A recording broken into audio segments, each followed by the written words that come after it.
कि महापुरुषों का एक बार पूज्य गुरुदेव अस्वस्थ सरीखे थे। असल में शरीर छोड़ने के पहले देश काल का भान नहीं रह गया था। इस चीज़ को मैं जानता था। थोड़ा ये भी रहस्य की बात है, महापुरुषों के जीवन को देखने के लिए भी तो दर्शन, सूक्ष्म बुद्धि, दिव्य दृष्टि चाहिए ना। अपनी ओर से तो कोई कुछ भी उटपटांग अध्ययन कर लेगा। तो असल में रामचरित मानस पर ये योग भोगमा राख्यव गोही राम विलोकत प्रकटव सोही। जनक जी के अंदर तो अकर्म की प्रतिष्ठा थी, तत्वज्ञान रूप अग्नि की प्रतिष्ठा थी या नहीं। बाहर से प्रारब्ध कर्म होने के कारण प्रवृत्ति की, भोग की तो राम भद्र का दर्शन करने पर वो जो छिपा हुआ था ना योग, वो उभर के चला आया। योग भोगमा राख्यव गोई राम विलोकत प्रकटव सोई। उल्टा हो गया, भोग तो भग गया, योग उछल के चला आया। ये कौन है? इन्हीं विलोकत अति अनुरागा वरवस ब्रह्म सुखई मन त्यागा।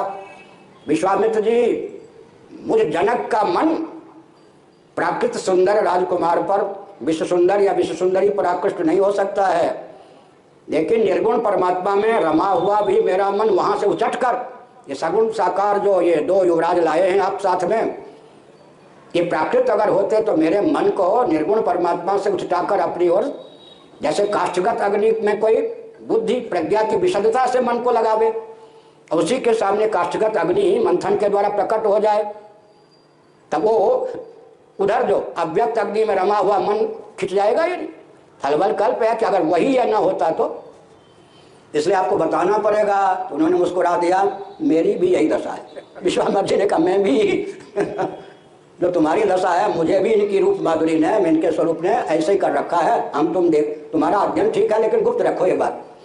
यहाँ पर क्या हुआ, कुछ गुरुदेव जैसे महापुरुष समाजनिष्ठ इस लोक के तो होते नहीं, ये सब कारक कोटि के होते हैं। 2.5 वर्ष पढ़ने पर गुरुदेव से केवल 2.5 वर्ष पढ़ा विश्वेश्वर आश्रम जी में, इतनी विद्या कहाँ से आ जाएगी।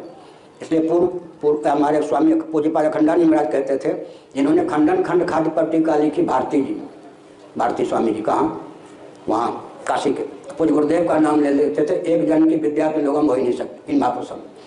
तो हमने कहा कि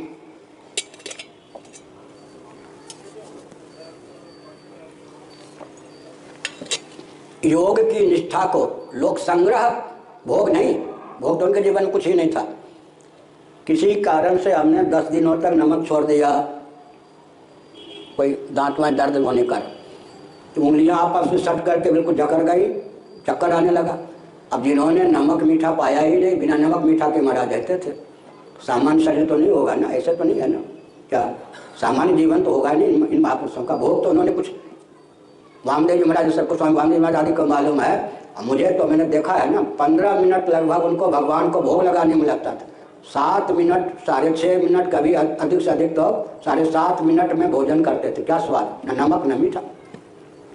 तो हम जानते थे कि उन्होंने भारत की दुर्दशा को देखकर योग की निष्ठा को छिपा करके लोक संग्रह, वहाँ भोग यहाँ लोक संग्रह। अंतिम समय में हमने देखा कि वो योग की निष्ठा हठात इस प्रवृत्ति को, बाही जो सत्कर्म लोक संग्रह की प्रवृत्ति को दबाकर उभर आई तो उनको देश काल का प्राय भान नहीं था। लेकिन मुझसे किसी के न रहने पर जो गुप्त बातें करते थे, उससे लगता था भविष्य में क्या होगा, उस समय तुम्हें क्या करना है, उस समय कर रहा हूँ, उन्हीं का दिया हुआ सूत्र रूप में। तो इसलिए हमने संकेत किया। तो क्या कह रहे